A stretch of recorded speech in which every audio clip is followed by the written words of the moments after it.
To discuss and demonstrate how mindful awareness practices can provide powerful tools to nourish your mind, body, and spirit, please welcome Emmy Award winning composer, producer, teacher, and author Richard Wolff. In addition to outlining the long-standing relationship between music and mindfulness, Richard will conclude this session with a guided meditation. Richard, welcome. Well, thank you, James, and greetings, everybody. Thank you for tuning in to Music as the Bridge to Mindfulness. I really wish you could see what I'm seeing right now, because usually you can see participants when you do this kind of thing, or at least one other person. But right now, all I see is this gray screen, and it's got a tiny little box in the middle of it, and I'm inside that little box talking to myself. And that's supposed to be you that I'm talking to, but in reality, I'm talking to me, unless you are me and I am you. Who said that? That's the Beatles, right? Well, maybe we'll get to that point. But first, we'd like to explore the relationships between music, mindfulness, and meditation practices. And I'm going to hope to explain to you how you can use those connections in some beneficial ways.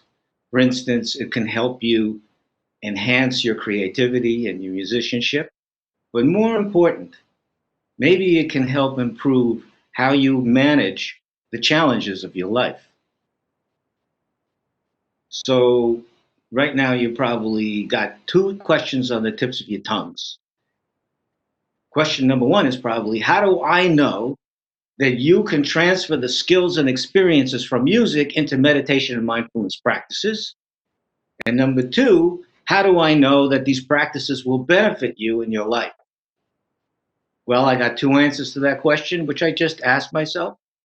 And the first answer is, listen to the testimony of Paul McCartney, Herbie Hancock, Carlos Santana, Alanis Morissette, J. Cole, Kendrick Lamar, Rick Rubin, Moby, Alicia Keys. I could go on and on and on and on. Well-known, successful, famous musicians who not only practice mindfulness or meditation or both, but who talk about it and explain how these practices have helped them in their lives. The second answer is something very, very personal, because it helps me every day, and I would say that meditation saved my life. Now, to illustrate that, you have to picture me, may not be a beautiful picture, but picture me on top of a ladder, and it's one night in the wintertime, and I'm trying to change a light bulb. And my wonderful wife of 30 plus years is on the bottom. She's going, "You don't look so good." And I say to her, "Can you give me some more details, please?" She says, "You look ghostly."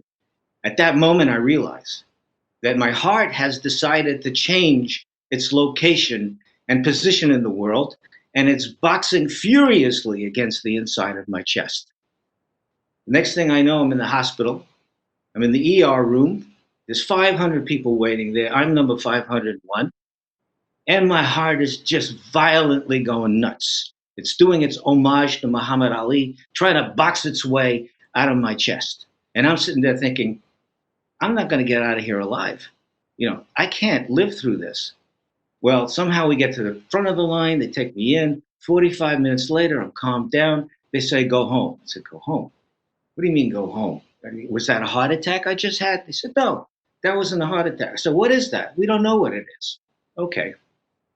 Well, I found out what felt like a massive heart attack was really a massive panic attack.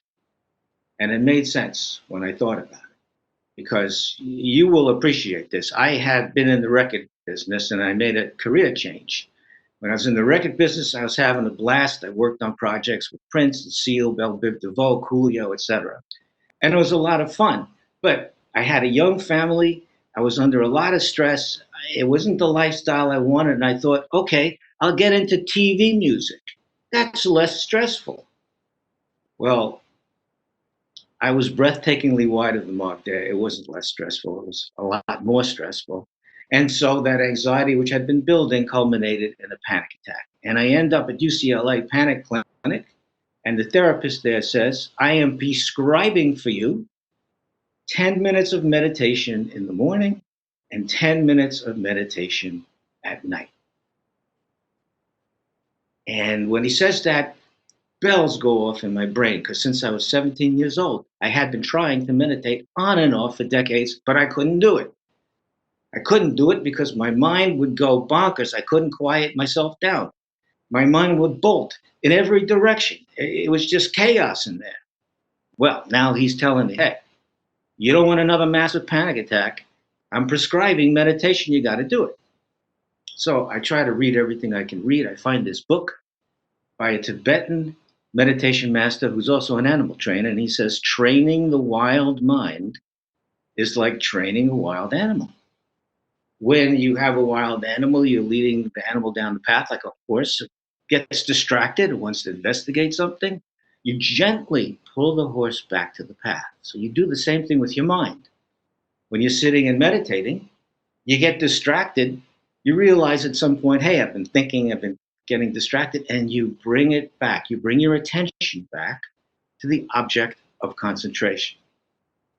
So before, it happened, you get distracted, you beat yourself up and you say, I can't do this. No, when you get distraction, you lose focus. That's part of the process. When you're pulling yourself back, that's part of the process. You just begin again. So when I had that connection between training the mind and repetitive practice, I started to think, wait a second. I was not gifted with any kind of discernible talent like most of you out there have for playing an instrument.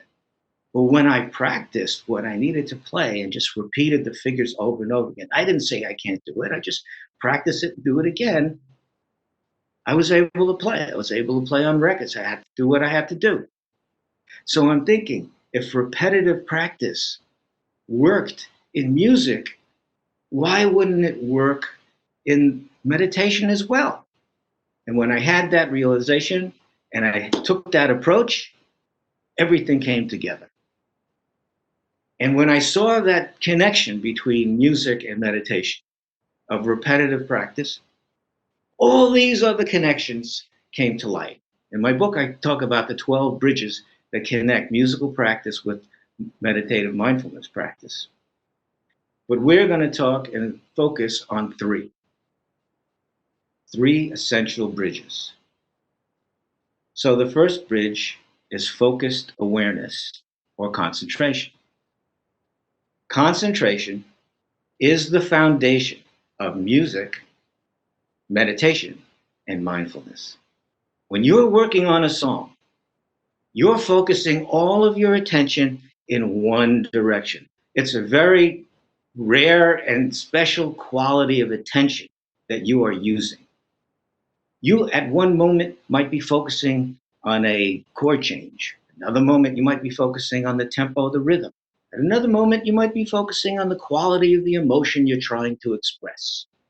Whatever it is that you're focusing on, it's all focused on one point, which is the song. Your attention and your awareness is unshattered. It's undistracted. And that's a very wholesome feeling. That's a good feeling that makes us whole. And that's one of the reasons people love to listen to music and make music. What happens when you tune in to one direction? You're tuning out everything else. You're tuning out the chaos and the turbulence and the noise and the static. And that's what we try to emulate in meditation when we're not making music. We are trying to get that undistracted, unfragmented quality of awareness. Now, they say a distracted mind is an unhappy mind. So an undistracted mind is a happy mind. And again, that's very rare because we live in a time and place of weapons of mass distraction.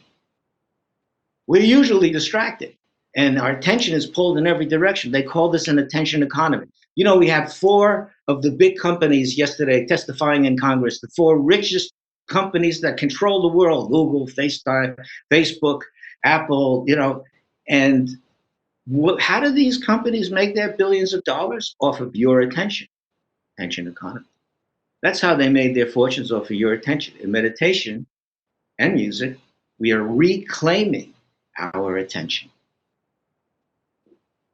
Now, mindfulness takes the skills that you've developed in music for concentration and it takes it to a higher level. It takes your ability, which you've been cultivated, to maintain attentiveness upon the one point in concentration and move it to all points in mindfulness. That means you're opening up your attention to whatever comes across your field of awareness. You become the watcher, the observer, the spectator in the theater of your experience. Ajahn Chah says you become the one who knows. So mindfulness, you could say, one way to look at it is to know what is happening while it is happening without getting all entangled in it, without letting it own you. One of the greatest explanations for mindfulness that I've heard is Kendrick Lamar. There's an interview that Rick Rubin does with Kendrick Lamar. They're both meditators. And Kendrick Lamar says, I need to meditate because I need to take time away from music in order to create the space so I can understand what I'm feeling and why I'm doing what I'm doing. To create the space. That's the difference when you use mindfulness. You know what's happening. There's distance, critical distance between your thoughts, your feelings, the stimuli, and how you respond to the stimuli. So in music, we have great tools to create space. You know, you guys, I'm sure all of you are producing music inside little boxes, right? Inside a box. Maybe you have a spare bedroom too where the box lived, or your bedroom, whatever it is. But you know that you need to create space. You need to create perspective in art, multidimensionality, so you have a deeper, richer experience. So how do you create space in music? What are the powerful tools you have? You probably spend a lot of money on these tools to create space. Think about it. You've got reverb, you've got echo, you've got delay, you've got panning, you've got compression, you've got EQ. So many tools to create space. Question is, how do you create space in your life? Through mindfulness, through practicing mindfulness. The second bridge I want to talk about is transpersonal connection or transcending the self. When you're working on a song, it's not about you, it's all about the song. It's like a selfless act of creativity, which is kind of a paradox. A lot of people say, well, I know musicians that are very egotistical. Yes, but when you are making music, it's not about you anymore. It's about the song. You just want to take that song to the best place it can get to. You want to help that song fulfill its potential. That's why Bruce Springsteen said, I have a hard time living with myself. But when I make music, I rise up and I vanish into the music. It's like self erasure. I erase myself. Eminem, in his biggest hit, said, you better lose yourself in the music in the moment. So when we musicians are making music, we're playing an instrument, right? But at the same time as we play an instrument, we have this uncanny sense that we ourselves are instruments of something bigger than us, expressing itself through us, flowing through us. That's why Bob Dylan said, I don't write the songs write me. Keith Richards said in his autobiography, you don't play the riff plays you. Pharrell Williams, when they asked him about his part of the score for Hidden Figures about the space program, he said, you know, it's crazy. The universe took me by the hand and walked me. So when we make music, we're going beyond ourselves. We transcend ourselves. We're connecting with something bigger than us, beyond us. And that's why Springsteen says, I rise up and vanish. Alicia Keys said, performing, I'm gone, ascending somewhere beyond the stars. Yeah, so it's a high as long as we're making music and the music is playing. But the problem is that the music is going to stop and you have to come down off your high and you have to climb down off the stage. And now there you are, standing alone. Maybe you have no more purpose because the music is over. You're defenseless. Maybe you're feeling down, low, and you can get very lost. Mindful insight comes along and says, you are not only an instrument when you are making music, your whole life is an instrument of something that's bigger than you, expressing itself through you here in the place where you are at every moment. It's as if you are quarantined permanently in a house of the small self, in the house of the ego. And that house has a lot of rooms where you're quarantined. It's got the kitchen where your desires are, your hungers and your thirsts. It's got the bedroom where your most intimate thoughts and feelings are. It's got the family room where you have relationships. I mean, it's got a lot of different rooms that you wander in and out, but you're still under quarantine in this house of the small self. You're still a prisoner of your identity. But when the music is playing, oh, the prison gates open up and the prisoner goes outside and gets to see the sun and feel free. And couldn't wait to get out of quarantine. Now you feel liberated. But again, the music's going to stop and the prisoner is led back into the cell. And the prison gates, the prison walls, and the prison doors slam shut. Mindful insight says, those prison walls, those prison gates, they're not real. They're an illusion. They're a creation of your own mind. There's a famous saying which I love in Zen that goes, you can reach the turning point where you can pass freely through the gateless gate. So the last bridge I want to talk about is harmony. Harmony with mind, body, and feeling in tune with the present moment. When you're playing music, your mind and your body, your emotions, they're all integrated, they're all one, they're all unified. Your mind and body are working together. Sometimes your body knows what to play before your mind does. It's called embodied cognition. And it's a terrific state of being whole again, because your mind, body, and feeling are in harmony. They're united. They're working in sync. You know, music is the only art form that is invisible, immaterial, and intangible. And yet, it has powerful, tangible, material, and visible consequences. You may not see it coming, but music can make you move your body, make you nod your head, right? Snap your fingers, tap your feet. Music can also move you to tears or move you to joy. It has this unique power that's physical, mental, and emotional. In meditation, we're aiming for the same unification of mind, body, feeling.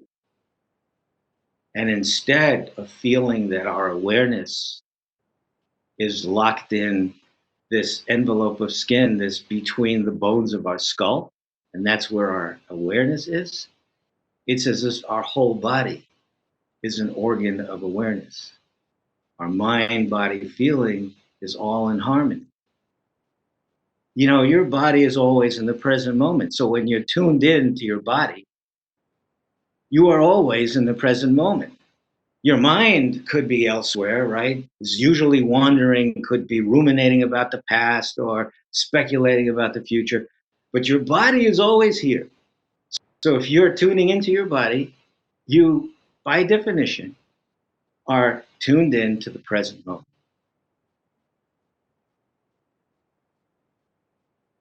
Now, I don't want to oversell this, and I don't want to come across as giving the impression that mindfulness and meditation practices are panaceas. They're not going to solve every problem. They're not a one size fits all miracle generic drug. But I'm confident that if you practice meditation and mindfulness, you'll probably see a discernible improvement in something. Could be clarity, could be composure, could be calmness, could be concentration, maybe it's compassion. If music can be a bridge between the invisible and the visible, the material and the immaterial, music can also be a bridge to a more expansive awareness and a more harmonious way of life. I'm going to give the last word to Paul McCartney. Paul McCartney said recently, not in the 60s, but recently, I wish young people could find the quiet haven in this not so quiet world. Meditation is a gift, a lifelong gift, a gift you can call upon at any time. And now we are going to call upon the gift of a guided meditation. So, which you'll notice, by the way, incorporates concentration, focused awareness, and also mindful listening. So, before I begin, let's go over briefly instructions on breathing. Breathing is very important. When we slow down the breathing, we're slowing down our physiology, which slows down the sympathetic nervous system, which helps the relaxation response. So when you breathe, think of it this way. When you're inhaling, you're expanding your body to have room for the air. And when you're exhaling, you're contracting. So there's rising, your chest rises, your belly expands on the inhalation. On the exhalation, you're contracting, your chest falls. Rise, fall, inhalation, exhalation, expansion, contraction. Think about an accordion, okay? You take the accordion and you spread it out, you're letting the air in, right?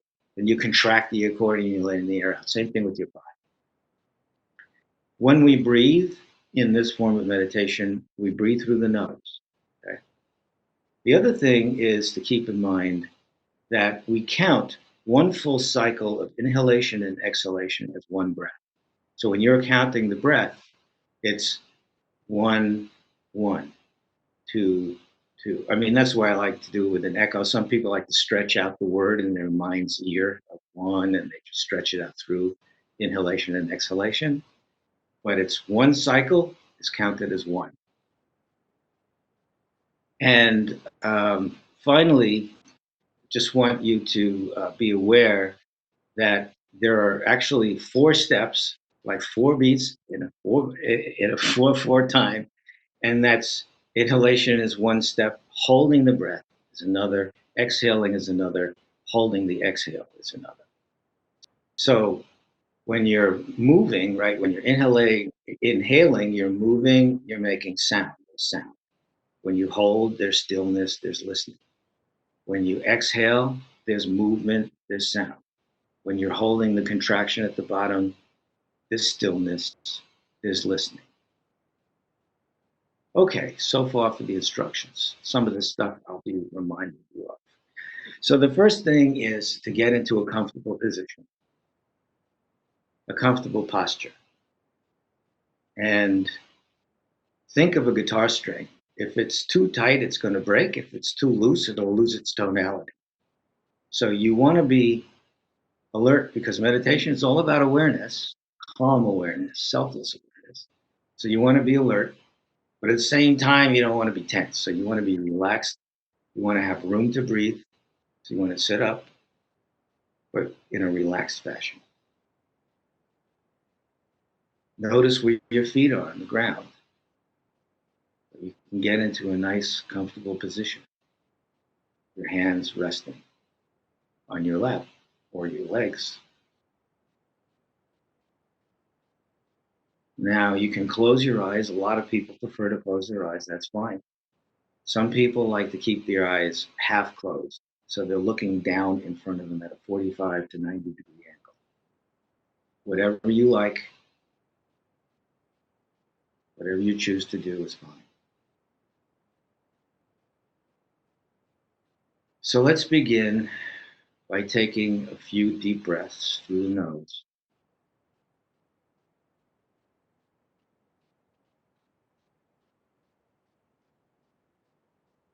Nothing special, just taking deep breaths.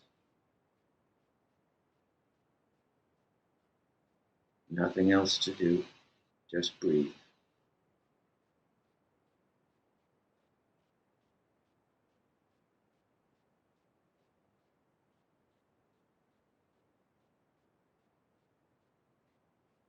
And move the light of awareness from the top of your head down through your body.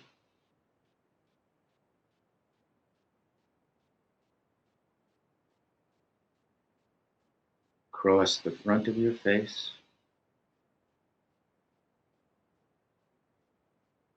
Notice the muscles in your face. Wherever you encounter tension, pause and relax.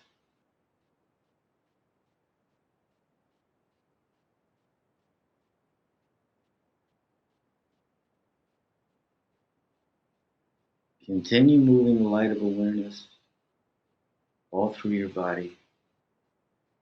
Don't forget the back of your head, back of your neck.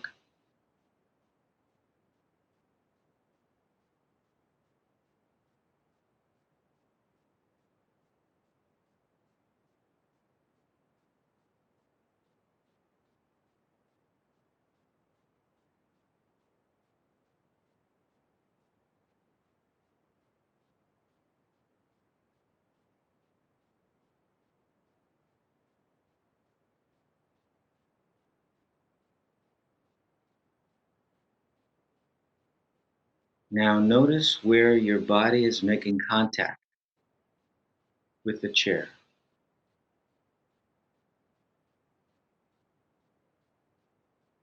Notice where your body is making contact with the ground.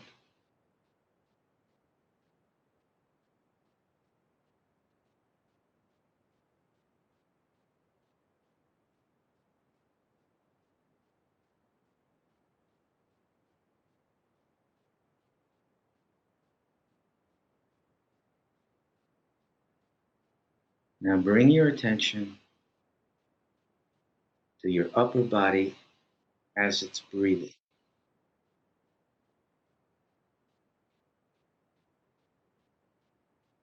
And listen to the sound of your breathing also.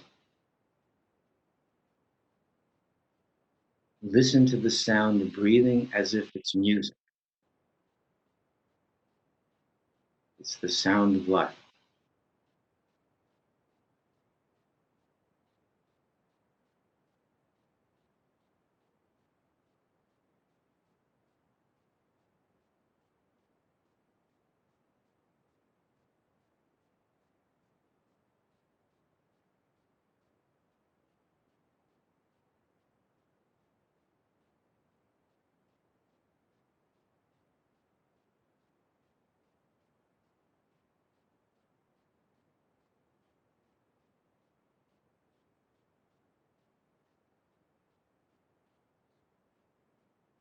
Now we're going to count 5 breaths. Remember, one whole cycle of inhalation, exhalation is 1. At the top of the inhalation, try to pause for a few moments or a moment just to listen. Same thing when you finish the exhale.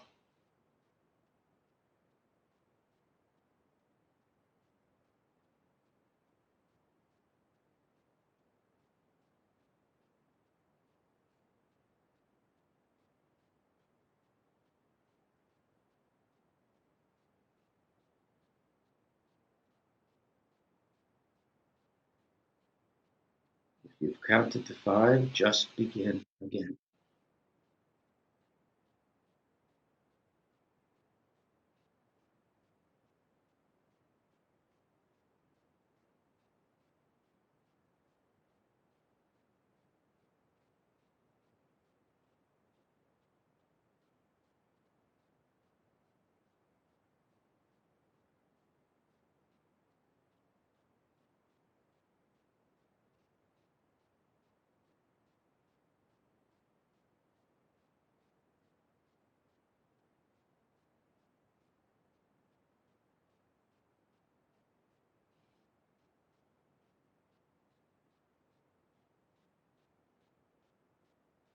Now picture your awareness as vast space,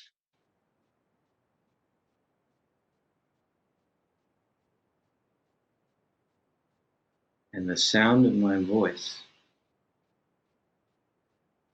is a bright wave in the space of your awareness.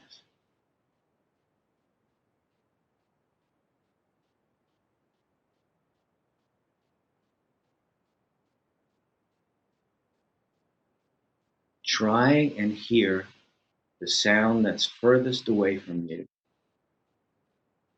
and picture that sound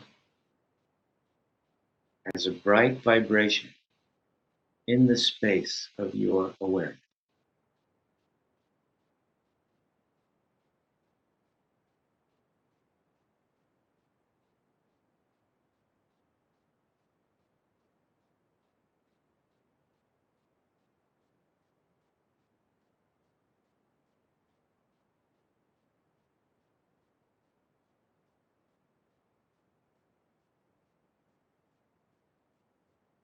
That sound could be a plane 100 miles up in the sky, but it's in your mind. Your mind is that big. The space of your awareness is that expansive.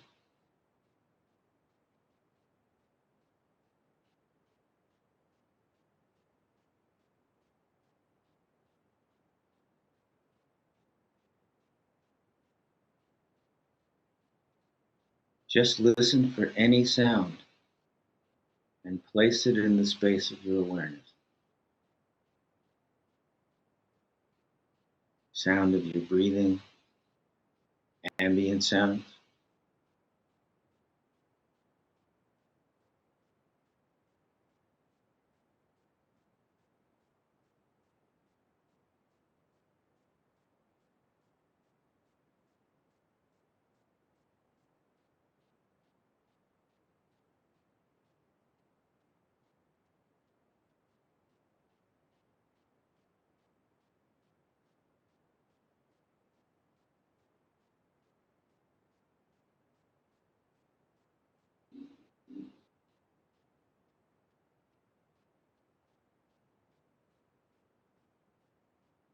Now let your attention include the feeling of your body breathing and all sound.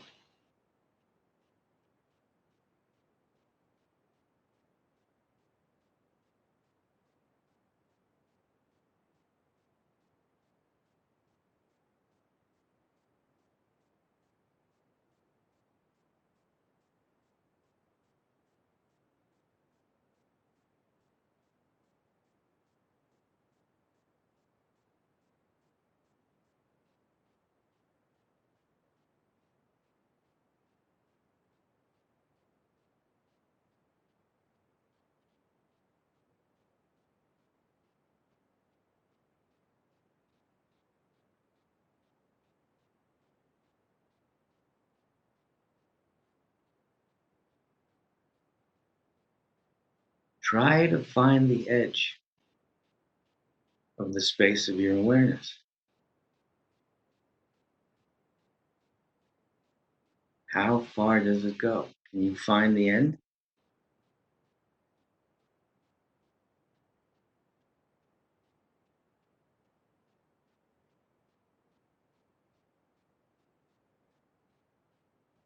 Can you find the beginning?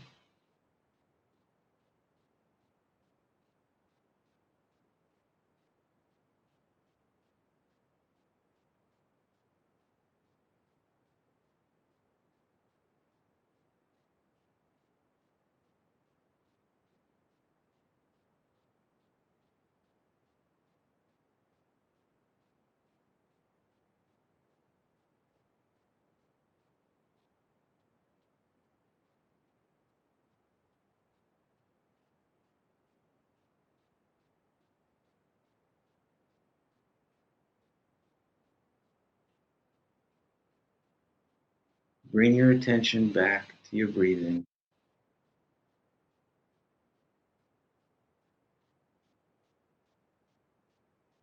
Notice if your hands are relaxed.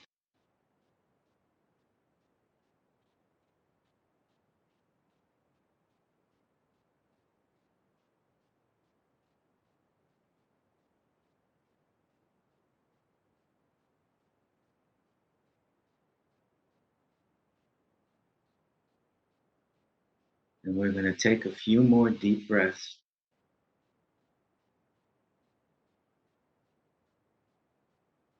and end the meditation.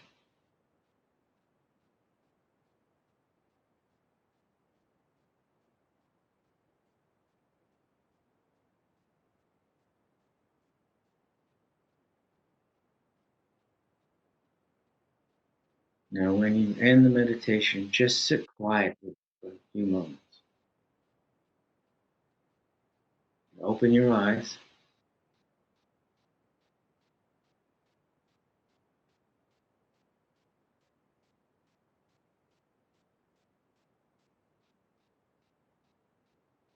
Okay. Usually people ring a gong. I can do that.